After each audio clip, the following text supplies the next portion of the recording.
इतना वायरल कर दीजिए कि गीत जगह जगह पहुंच जाए।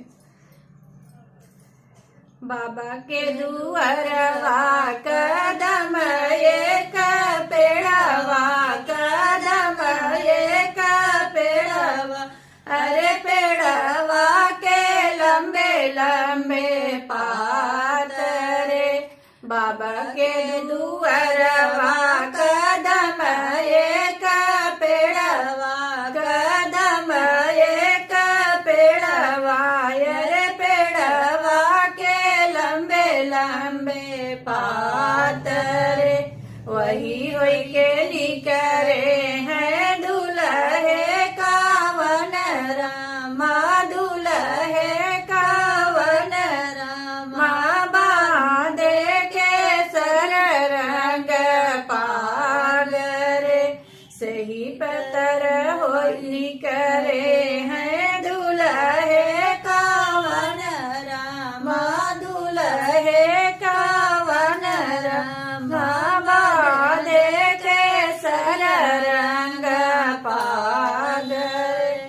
बिटरा से निकरी है दुल्हिन कावन देई, दुल्हिन कावनी देई, पूछई दुल्हे रम से बात रे।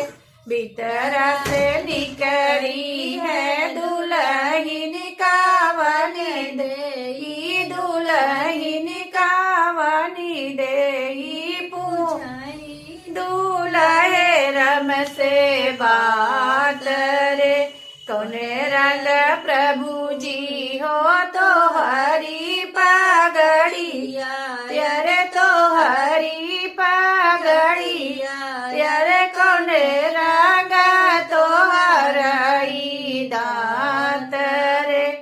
केसर रंग धना मोरी लाल पगड़िया, यारे लाल पगड़िया, यारे पनावा राचे है मोरिया दांत रे। रंग बसंती मोरी लाली पगड़िया, रे लाली पगड़िया, अरे पनवारा चल मोरिया दांत रे। कौन रंग रानी हो तो हरी चुनरिया, यरे तो हरी चुनरिया, यरे के तुआ भरल तोरा मांग रे।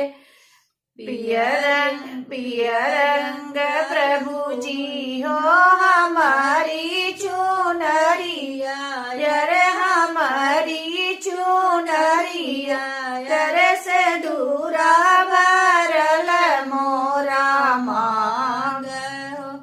कवनी नगरिया से आए दुल्हे तुम, आए दुल्हे राम के करे।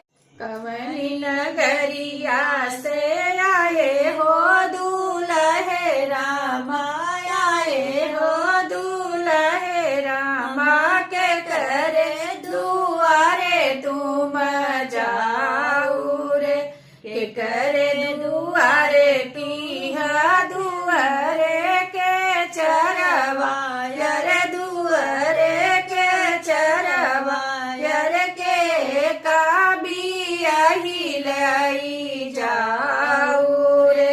ऊंच नगरिया से आए हमरनिया, यरे आए हमरनिया, यरे ससुरु दुअरवा के जाई हो। ससुरु दुअरवा करब दुअर के चढ़वा, करब दुअर के चढ़वा, अरे रानिया भी अहिलाई जाब रे। ससुर दुअरवा करब दुअर के चढ़वा, करब दुअर के चढ़वा, अरे रानिया भी अहिलाई जा। धन्यवाद दोस्तों।